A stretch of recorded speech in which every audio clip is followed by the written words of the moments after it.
Hi, Derek Fraser here from ColdstreamRodshop. We're continuing with our short videos for the summer. Sorry for the raspy voice, caught a little bit of a cold on our road trip. Been back in the shop for a couple days now. Like I said before, we were out, I think, 8 days. It took a couple days to unload all of our stuff and kind of find homes for some of it here and elsewhere. So we've got back onto the 40 Plymouth. The cowl side on this side, much the same as the driver's side we showed last week. When I cut this away, same thing, the sill up underneath was gone. Had to go through the same process of reconstructing the inside before I welded on a new piece to the outside. Then there was also some damage and rot on the outside of the door skin. I was afraid that once I cut this away, the inner door skin was going to be bad, but actually in this case it was in fantastic shape. There was no holes on the inner door skin. I was able to make this little patch here, weld it on, and then crimp it around the side. So we've got that done, this done. After I got those done, I came around the back. There was a lot of damage done to the trunk. It looked as though somebody had force closed it or opened it or something, but basically it was cracked all the way through here, all the way to the top. Now, the ideal scenario would be to take the whole trunk lid off, take the inner skin off, and then basically make a repair to it. But what I did, I basically took a piece of metal, propped this up so I had the alignment on it, cut out a piece of metal here, was able to basically pry the bits and pieces back and weld it together, get the alignment on the trunk kind of thing. So once it was all aligned and basically welded this back up, welded the inside up, and worked my way around the outside. Fortunately, we didn't get into any lead repair up here. It was just a little bit of body fill, because once you get into the lead, you start chasing that while you're welding it. It starts melting and making all kinds of nasty fumes. So we've got that fixed up for them. Really trying to fix this up as economically as we could for the owner, because he wasn't expecting as many repairs on this body as we had to get through. Another thing he wanted me to do before he took the car back was he wanted me to get the steering column in. Now I was able to, we bought a 32-inch adjustable steering column, a tilt steering column, which is just the right length.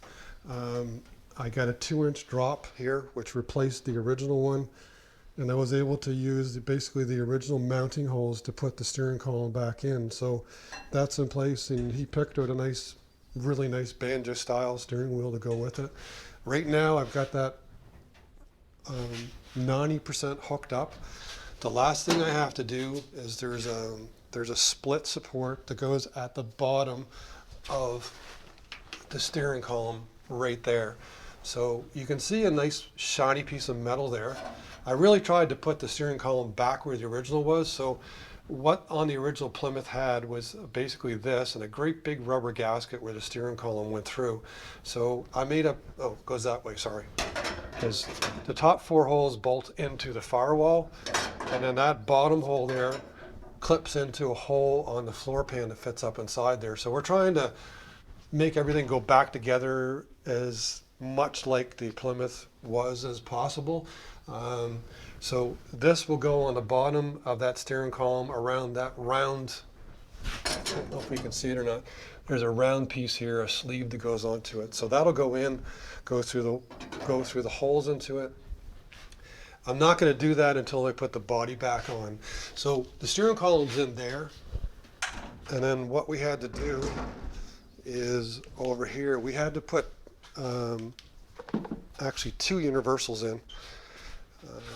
We couldn't come straight down. You kind of have to be careful with the angles, because if your angle is too tight, it'll bind. I did it the first time and I didn't have room to get into that spark plug, so I basically brought this up a little higher and then changed the rods there to basically clear. So, and then I welded this joint, this heim joint in here, basically to support it. So whenever you have 3 universals here, you've got to have a support to hold the rod in place. So it's a little wiggly right there right now, but like I said, that little column support at the bottom will go in. So right now where I'm at is I've done the major stuff.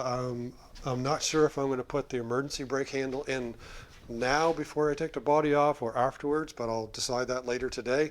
But we're at the stage now where I'm going to lift the body back up, roll the chassis out, get underneath it, wire wheel everything, and put a coat of probably POR 15 and then another coat of black paint on the bottom, because that's what he asked us to do. And then we'll set her back down on the frame, put the bolts onto it, and then it's pretty much ready to go back to the gentleman. Kind of finished off all the things he asked us to do and he wanted us to do, so it'll go on to the next stage, I guess, for him to finish. So probably one more episode on this, and then something else will come in. So that's it for this week. That's our update on the 40 Plymouth and the stuff that we're working on. Please like, share, tag, and subscribe, and send me your comments, and have a great summer. Take care.